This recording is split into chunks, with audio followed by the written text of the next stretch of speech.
హల్లెలూయా. దేవుని పరిశుద్ధ నామానికి స్తోత్రం కలుగును గాక. ఈ మంచి ఉదయకాల సమయంలో ఉదయకాల మన్నా ద్వారా నా మాటలు వింటున్న మీ అందరికీ ప్రభు అయిన యేసుక్రీస్తు వారి నామంలో ప్రత్యేకమైన వందనాలు తెలియజేస్తూ ఉన్నాను. పరిశుద్ధ గ్రంథంలో నుండి ఒక వాక్యాన్ని మనం ఇలా చదువుకుందాం రండి. పరిశుద్ధ గ్రంథంలో నుండి 145వ కీర్తన 18వ వచనాన్ని మనం చదువుకుందాం. తనకు మొర్రపెట్టు వారికందరికీ, తనకు నిజముగా మొర్రపెట్టు వారికందరికీ యెహోవా సమీపముగా ఉన్నాడు. హల్లెలూయా. నిజంగా ఈ మాట వింటున్నప్పుడు ఎంత సంతోషమో కదా. యెహోవా, మనం ఆరాధించే మన తండ్రి అయిన దేవుడు మనకు సమీపముగా ఉన్నాడు అనే విషయాన్ని గ్రహించడం ఎంత గొప్ప విషయమో కదా, ఎంత గొప్ప ఆశీర్వాదమో కదా. ఉదాహరణకి ఒక చిన్న విషయాన్ని చెప్తాను. ఒక ధనవంతుడైన వ్యక్తి మన స్నేహితుడిగా ఉన్నాడు అనుకోండి. మనం ఇద్దరు కలిసి ఒక రెస్టారెంట్కి వెళ్ళి భోజనం చేయాలి అనుకున్నాం.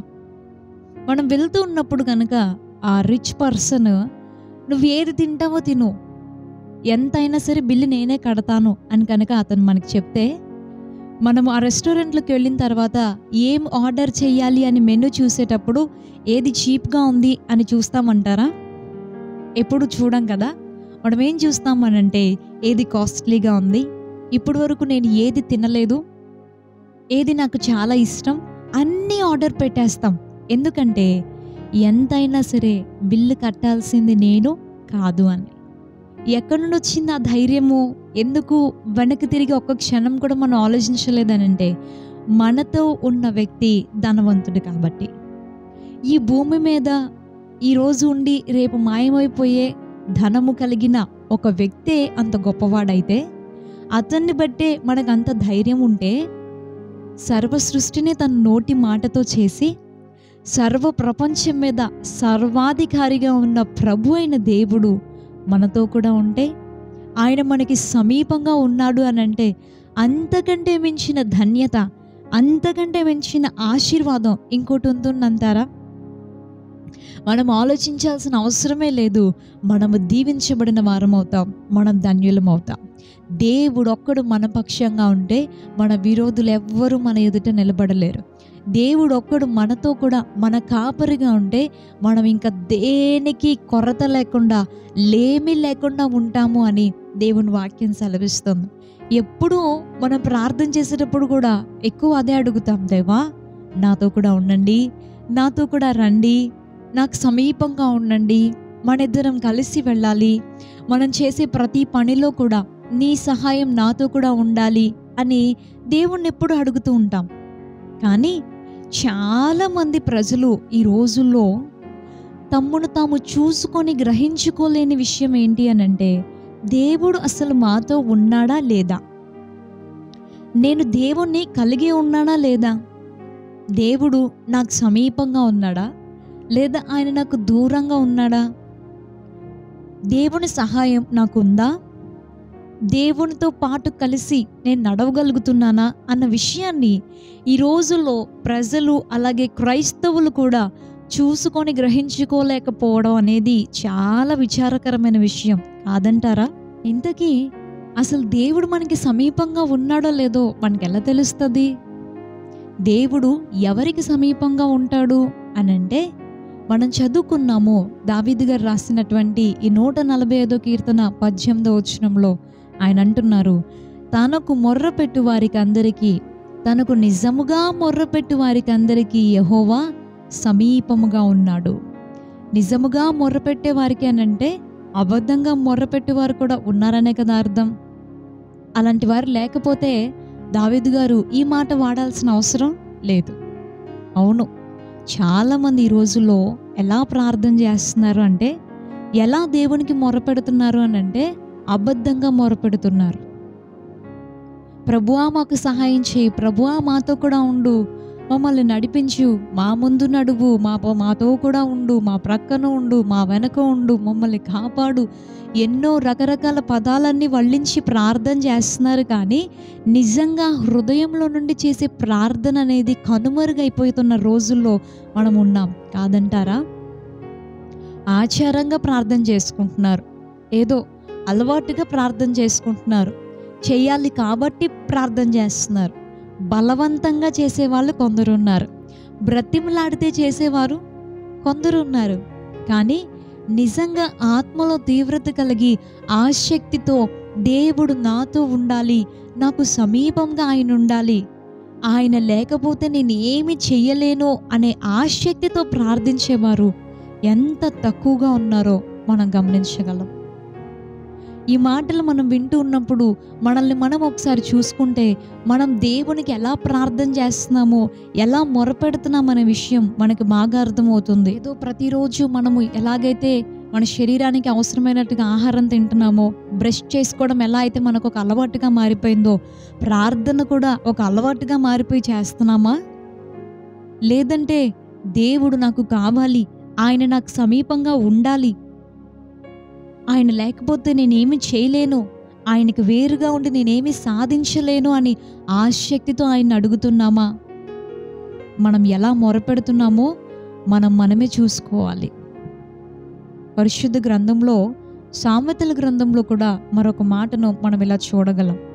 సామెతల గ్రంథము 15వ అధ్యాయము 29వ వచనాన్ని మనం చదివితే, భక్తిహీనులకు యెహోవా దూరస్తుడు, నీతిమంతుల ప్రార్థన ఆయన అంగీకరించును.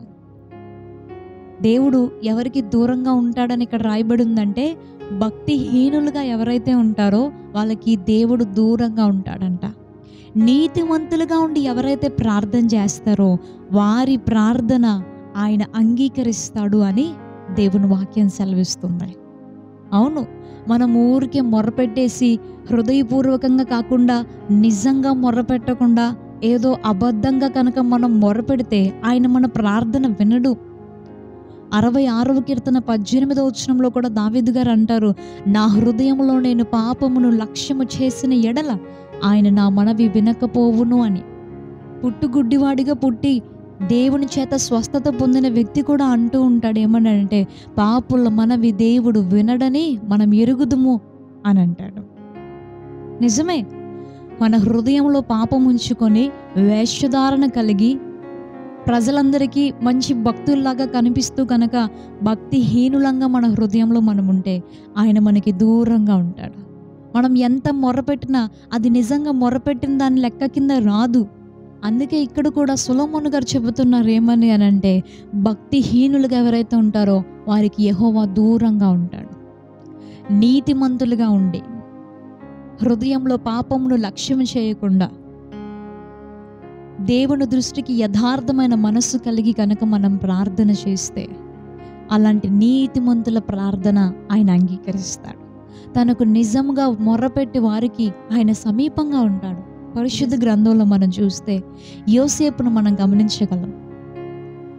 తల్లిదండ్రులతో పాటు కలిసి ఉన్నప్పుడు మాత్రమే కాదు కానీ అన్యుల దేశంలోకి వెళ్ళినా అతన్ని ఎవరు అడిగేవారు లేకపోయినా, తనని చూసేవారు ఎవరు లేకపోయినా, ప్రశ్నించేవారెవరూ లేకపోయినా కూడా, పాపం చేయడానికి అవకాశం ఉన్నప్పటికీ కూడా అతను పాపానికి దూరంగా పారిపోయాడు. కానీ నిత్యము దేవుని యందు భయభక్తులు కలిగి దేవునికి మొర్రపెట్టాడు. హల్లెలూయా.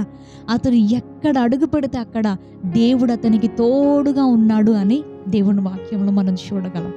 అతను పోతీఫర్ ఇంట్లో అడుగు పెడితే అతడు చేసే ప్రతి పని సఫలమైందంట. ఎందుకంటే దేవుడు అతనికి తోడుగా ఉన్నాడు కాబట్టి. హల్లెలూయా.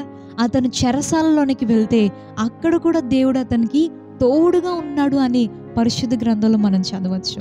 ఆదికాండ గ్రంథం 39వ అధ్యాయం 3వ వచనాన్ని మనం చదివితే, 2వ వచనం నుండి చదివితే, యెహోవా యోసేపునకు తోడై ఉండెను గనుక అతడు వర్ధిల్లుచు తన యజమానుడగు ఆ ఐగుప్తీయుని ఇంట ఉండెను. యెహోవా అతనికి తోడై ఉండెననియు అతడు చేసినదంతయు అతని చేతిలో యెహోవా సఫలము చేసిననియు అతని యజమానుడు చూచినప్పుడు యోసేపు మీద అతనికి కటాక్షము కలిగెను గనుక అతని యొద్ద పరిచర్య చేయువాడాయెను. మరియు అతడు తన ఇంటి మీద విచారణకర్తగా అతని నియమించి తనకు కలిగినదంతయు అతని చేతికి అప్పగించెను. దేవునికి స్తోత్రం. హల్లెలూయా. ఒక బానిసగా అతను అమ్మబడినా సొంత అన్నలే అతన్ని అమ్మేసిన అన్యుల దేశమైన ఐగుప్తు దేశంలోనికి పోతీఫర్ అనే ఒక వ్యక్తి ఇంటిలోనికి వెళ్ళి బానిసగా పనిచేస్తున్నప్పటికీ కూడా దేవుడు అతనికి తోడుగా ఉన్నాడంట. దేవుడు అతనికి తోడుగా ఉన్నాడని, అతను చేసే ప్రతి పని సఫలమైంది అని ఆ యజమానుడు చూసినప్పుడు తనకు కలిగినదంతటి మీద అతను అధికారిగా నియమించేశాడు. హల్లెలూయా. అలాగే చెరసాలలో కూడా దేవుడు అతనికి తోడుగా ఉన్నాడు అని ఇదే 39వ అధ్యాయం 21వ వచనంలో మనం చదవగలం. అయితే యెహోవా యోసేపునకు తోడయుండి అతని యందు కనికరపడి అతని మీద ఆ చెరసాల యొక్క అధిపతికి కటాక్షము కలుగునట్లు చేశాడు. అతను చెయ్యని తప్పుకి నిందించబడి చెరసాలలో వేయబడినా కూడా అక్కడ కూడా దేవుడు అతనికి తోడుగా ఉన్నాడంట. ఎందుకండి యోసేపును విడిచిపెట్టకుండా దేవుడు ఎందుకు యోసేపుకు సమీపంగా ఉంటున్నాడు, ఎందుకు యోసేపుకు తోడుగా ఉంటున్నాడు అని అంటే, యోసేపు దేవునికి భయపడేవాడు, యోసేపు పాపానికి దూరంగా వెళ్ళేవాడు, నీతిమంతుడు యోసేపు. ఎవరు నన్ను చూడట్లేదు కదా అనుకోలేదు, కానీ నా దేవుని దృష్టికి వ్యతిరేకంగా ఎలాగా పాపము చేయగలను అని దూరంగా పారిపోయిన వ్యక్తి నీతిమంతుడైన యోసేపు. అందుకే దేవుడు అతని ప్రార్థన అంగీకరించాడు. దేవుడు ప్రతి స్థలంలో అతనికి తోడుగా ఉన్నాడు. బానిసగా ఉన్నా, చెరసాలలో ఖైదీగా ఉన్నా, ఏ పరిస్థితిలో ఉన్నా కూడా దేవుడు అతన్ని విడిచిపెట్టలేదు. కానీ ఎక్కడ అడుగు పెడితే అక్కడ అతను చేసే ప్రతి దాన్ని ఆశీర్వదించాడు. హల్లెలూయా. ఈరోజు మనం కూడా నీతిమంతులుగా ఉండి పాపాన్ని లక్ష్యం చేయకుండా నిజముగా దేవునికి మొరపెట్టగలిగితే ఆయన తప్పక మనకి సహాయం చేస్తాడు, మనకి సమీపంగా ఉంటాడు, మనతో కూడా ఉండి మన ప్రతి పనిని సఫలం చేస్తాడు. దైవాశీర్వాదాలు మనకుండును గాక. ఆమెన్. ప్రార్థన చేసుకుందాం. పరిశుద్ధుడా, ప్రేమగల తండ్రి, నీకు స్తోత్రాలయ్యా. ఈ ఉదయకాల సమయంలో నీవు మాకు సమీపంగా ఉండాలయ్యా అని ఎంతమంది ప్రజలైతే ఈ ప్రార్థనలో నాతో కలిసి ఏకీభవిస్తున్నారో వారందరికీ నీవు సమీపంగా ఉండండి. మాతో కూడా ఉండి మీరు మమ్మల్ని నడిపించండి.